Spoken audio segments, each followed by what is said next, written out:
ஓம் மங்களேஷாய வித்மகே சண்டிகா பிரியாய தீமகி தன்னோ சம்ஹார பைரவ பிரச்சோதயாது. நெக்ஸ்ட் ஜென் நேயர்கள் அனைவருக்கும் ஆஸ்ட்ரோ பூர்ணாவின் அன்பார்ந்த வணக்கங்கள். இன்னைக்கு நாம பார்க்கக்கூடிய ராசி என்பர்கள் அப்படின்னு பார்க்கும்போது இன்னைக்கு ஒவ்வொரு ராசி என்பர்களுக்கும் நம்ம மாத பலன்களாகப்பட்ட இந்த ஆவணி மாத பலன்களை சொல்ல போறோம்.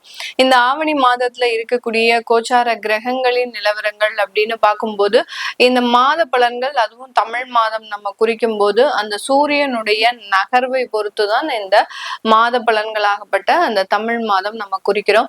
இந்த மாதத்துல 17ஆம் தேதி அந்த சூரியன் ஆகப்பட்டவர் சிம்ம ராசிக்கு பெயர்ச்சியாகி வருகிறார்.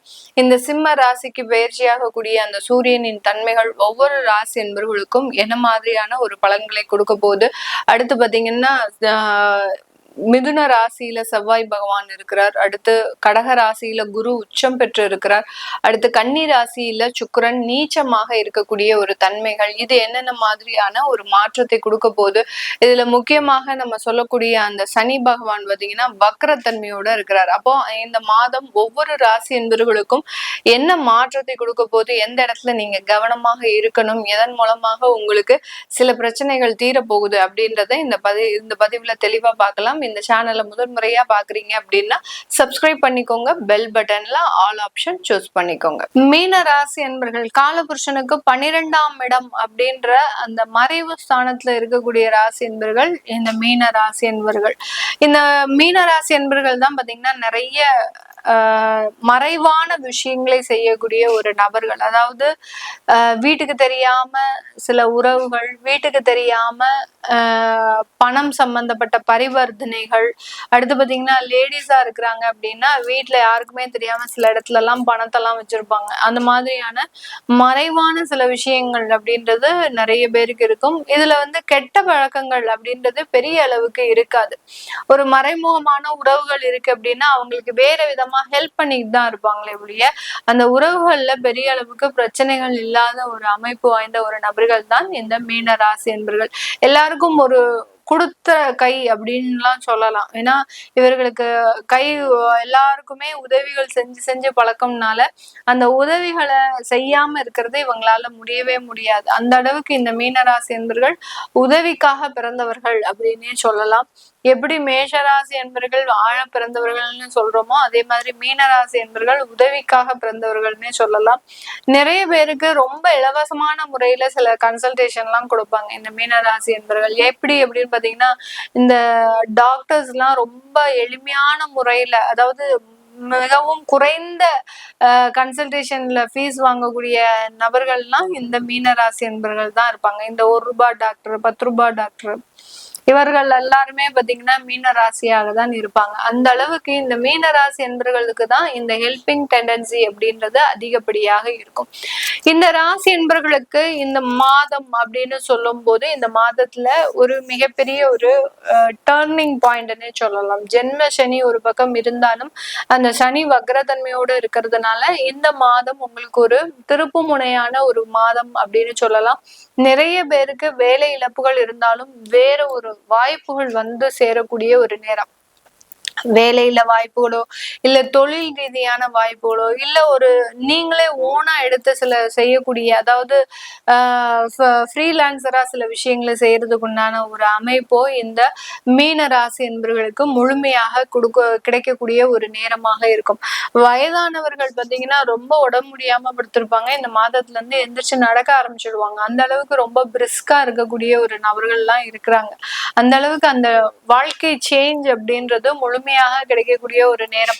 வயதானவர்கள் இந்த மாதத்துல எழுந்திரிச்சு நடக்க ஆரம்பிச்சிட்டாங்க அப்படின்னா உங்களுக்கு இன்னும் ஒரு 5 வருஷத்துக்கு கவலையே இல்லை. ரொம்ப திடகாத்திரமா நல்ல ஒரு மைண்ட் செட்டோட சில விஷயங்கள்லாம் செய்யறதுக்கு உண்டான ஒரு அமைப்பு அப்படின்றது வயது மூத்தோர்களுக்கு கூட இருக்க போகுது. நிறைய பேர் மெடிக்கல் சம்பந்தப்பட்ட விஷயங்கள்ல, உடல் நலன் சம்பந்தப்பட்ட விஷயங்கள்ல பாதிப்புகள் இருக்கு அப்படின்ற பட்சத்துல கவலையே படாதீங்க. எல்லாமே 1 by 1 ரெக்கவர் ஆகிறதுக்கு உண்டான ஒரு நேரமாக இருக்கும். இருக்கும். மீனராசி என்பவர்கள் ஸ்டூடெண்ட் வீசால இருக்கக்கூடியவர்கள் அவர்களுக்கு ஒர்க் வீசாவா மாத்த முடியாம திண்டாடிட்டு இருக்கிறாங்க வெளிநாட்டுல. அதெல்லாமே இந்த மாதத்துல இருந்து ரெகவர் ஆகிறதுக்கு உண்டான ஒரு மாதமாக தான் இருக்கும். இந்த மீன ராசியில பிறந்த நட்சத்திர அன்பர்கள், பூரட்டாதி நட்சத்திர அன்பர்கள் தொழில் ரீதியான பண வரவுகள் கோடிக்கணக்காக உங்களுக்கு கிடைக்கிறதுக்கு உண்டான ஒரு நேரமாக இருக்கும். அந்த பண வரவுகள்னால உங்களுடைய தொழில் அடுத்த கட்ட ஒரு நகர்வை நோக்கி பயணிக்கிறதுக்கு உண்டான ஒரு நேரமாக இருக்கும். நீங்க கூட எதிர்பார்த்திருக்க மாட்டீங்க நமக்கு இவ்வளவு பிரச்சனையும் சால்வ் ஆகுமா அப்படின்னு. கண்டிப்பாக இத்தனை பிரச்சனைகளும் உங்களுக்கு சால்வ் ஆகக்கூடிய ஒரு நேரமாக தான் இந்த பூரட்டாதி நட்சத்திர அன்பர்களுக்கு இருக்க போகுது. அடுத்து உத்திரட்டாதி நட்சத்திர அன்பர்கள், இவர்களினுடைய வேலை அலுவலகத்துல உயர் அதிகாரிகள்னால நிறைய டிஸ்டர்பன்ஸ் இருந்துகிட்டே இருக்குது.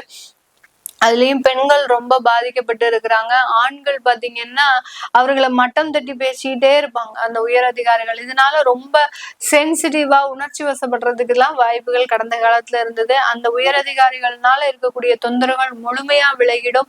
உயர் அதிகாரிகள் வேறு இடம் மாறுவதற்குண்டான ஒரு நேரம் எல்லாம் இருக்கு. அவங்களே உங்களை விட்டு போயிடுவாங்க. அதனால கவலைப்பட வேண்டாம் உத்திரட்டாதி நட்சத்திர அன்பர்கள். அடுத்த ரேவதி நட்சத்திர அன்பர்கள், 27 நட்சத்திரத்துல 27வது நட்சத்திரம் இந்த ரேவதி நட்சத்திர அன்பர்கள். முழுமையான தெய்வ ஆசீர்வாதம், முழுமையான மனோபலம், திடபலம், நம்பிக்கை, அடுத்து பாத்தீங்கன்னா எல்லா விதமான ஒரு ஆசீர்வாதமும் பெற்ற நட்சத்திர அன்பர்கள் ரேவதி நட்சத்திர அன்பர்கள். பிறர்கிட்ட ஏமாறுவாங்க. எங்க மேடம் ஆசீர்வாதம் ஆயிருக்குன்றீங்க, ஆனா நாங்க ஏமாந்துகிட்டே இருக்கணும். அது உங்களுக்கு உண்டான ஒரு இயற்கையான குணம்.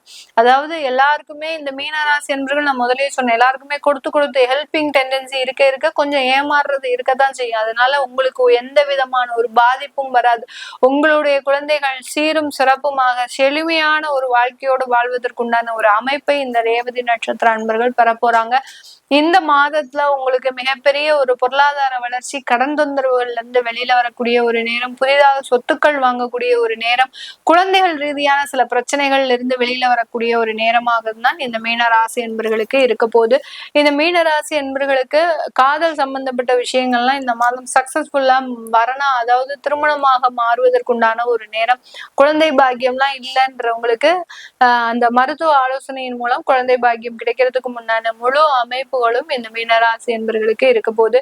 வெளியூர் வெளிநாட்டுல இருக்கிறவங்களுக்கு அங்க இருக்கக்கூடிய ஹெல்த் சம்பந்தப்பட்ட விஷயங்களை ரொம்ப பாக்குறது நல்லது. மன ரீதியான குழப்பங்கள் இருக்கும். நைட் எல்லாம் தூக்கம் வராம ஆபீஸ்ல போய் தூங்கக்கூடிய ஒரு சிச்சுவேஷன்ல இருக்கிறேன். அதெல்லாமே தீர்றதுக்கு உண்டான ஒரு மாதமாகவும் தான் இந்த மீனராசி என்பர்களுக்கு இருக்க போகுது. இது எல்லாமே நம்ம கோச்சார நிலவரப்படி பலன்களை கணிச்சு சொல்லியிருக்கிறோம். உங்களுடைய சுய ஜாதக திசாபுத்தி பலன்களை பார்க்கணும், நீண்ட நாட்களாக இருக்கக்கூடிய பிரச்சனைகளுக்கு பிரசன்னம் மூலம் தீர்வு காணணும் அப்படின்னு நினைக்கிறவங்க தாராளமா கீழே இருக்கிற நம்பருக்கு வாட்ஸ்அப்ல அப்பாயின்மெண்ட் வாங்கிக்கிட்டு நீங்க கன்சல்ட் பண்ணிக்கலாம். உங்களுடைய புதிய வீட்டிற்கு வாஸ்து முறைப்படி சில விஷயங்களை அமைக்கணும். பூஜை ரூம் எங்க இருக்கணும், பூஜை அறையில என்னென்ன விஷயங்கள் இருக்கணும், அடுத்து பெட்ரூம் எந்த இடத்துல இருக்கணும், பெட்ரூம்ல என்னென்ன விஷயங்கள் அதாவது நீங்க செய்யணும். ஏன்னா படுக்கை அறையில கண்ணாடி அப்படின்றது இருக்கக்கூடாது. அந்த கண்ணாடி இருந்துச்சு அப்படின்னாலே அங்க தாம்பத்தியம் பாதிக்கப்படக்கூடிய ஒரு அமைப்பு இருக்கு. அதே மாதிரி முதியவர்கள் படுக்கக்கூடிய படுக்கை அறை தனியான ஒரு திசையிலையும், அடுத்து பாத்தீங்கன்னா இளம் வயதினர்கள் படுக்கக்கூடிய படுக்கை அறை ஒரு தனியான திசையிலையும் இருக்கக்கூடிய ஒரு அமைப்பெல்லாம் வாஸ்துல இருக்கு. இதெல்லாம் பார்க்கணும் விருப்பப்படுறவங்களும் கீழே இருக்கிற நம்பருக்கு வாட்ஸ்அப்ல அப்பாயின்மெண்ட் வாங்கிக்கிட்டு நீங்க கன்சல்ட் பண்ணிக்கலாம். உங்களிடமிருந்து விடைபெறுவது உங்கள் ஆஸ்ட்ரோ பூர்ணா. நன்றி, வணக்கம்.